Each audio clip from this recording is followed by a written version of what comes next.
Bienvenue dans les dernières vidéos, on a parlé d'un de mes investissements en immobilier. Là, on va essayer de clôturer cette série de vidéos. Donc, on a déjà parlé du planning inclus les financements. On a parlé aussi de comment chercher, où chercher, à quoi faire attention. Je vous ai même présenté déjà les biens immobiliers dans lesquels que je voulais éventuellement investir. Et je vous ai aussi présenté les chiffres. Donc, je suis allée visiter les biens. Dès que je suis arrivée, dès que j'ai vu les biens, j'ai directement compris que les prix demandés étaient inférieurs à la valeur de l'appartement. Donc, c'était déjà une bonne affaire sans négociation. Mais bien sûr, il faut toujours essayer de voir si vous ne pouvez pas faire mieux. Donc, j'ai essayé de négocier et j'ai eu la chance, j'ai négocié 4 000 euros. Donc, les biens, je ne l'ai pas acheté à 89 000, mais je l'ai plutôt acheté à 85 000. Donc, ça, c'est les coûts de rentabilité. Après que je négociais les prix, j'ai donné les promesses d'achat. Le vendeur, il a contre-signé les promesses d'achat vu qu'on était déjà d'accord sur tout ce qui était dedans. Après, on a été chez le notaire, on a signé les compromis. Après avoir signé les compromis, j'ai commencé à faire du shopping pour avoir les meilleurs prêts.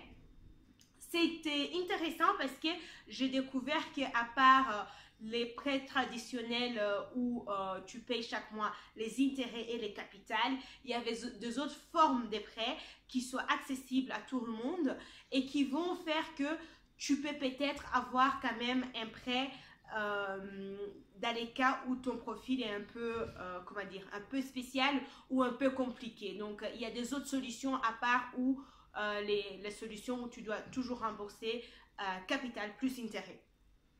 Donc, après que j'ai eu l'accord pour les prêts, j'ai envoyé un email à mon notaire qui a aussi sûrement envoyé un email à les notaires du vendeur et mon notaire a commencé ses recherches et quelques mois après, on a signé l'acte authentique, on m'a donné les clés de l'appartement. Il y avait déjà un locataire dedans, le locataire voulait rester, donc à la base, on m'a juste donné les clés chez le notaire et après basta. Pourquoi j'ai voulu vous parler? Ah oui, d'accord. Donc, côté rentabilité, d'abord, donc on a vu qu'à la fin, je l'ai acheté à 85 000.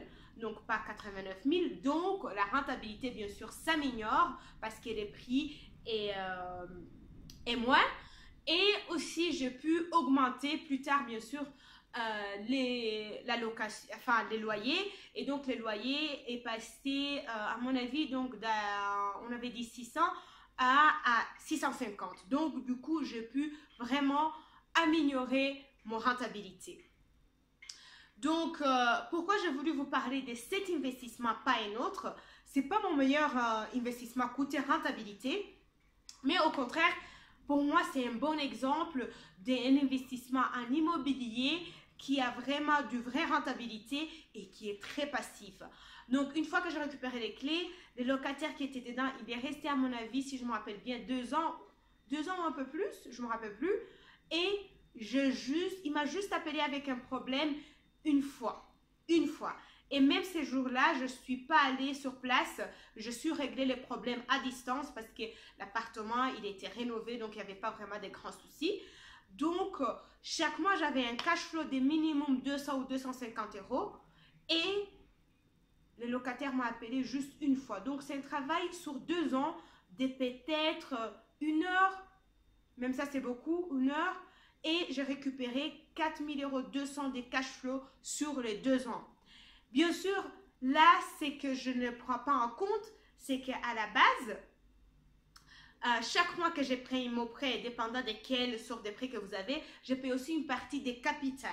Donc, si on a envie vraiment de regarder ça en totalité côté rentabilité, il faut aussi calculer cette partie que vous payez à la banque qui est capitale parce que c'est une partie, une partie de la maison qui vous revienne. Parce que si vous vendez, vous pouvez récupérer cette partie, c'est l'argent que vous ne devez plus rembourser à la banque.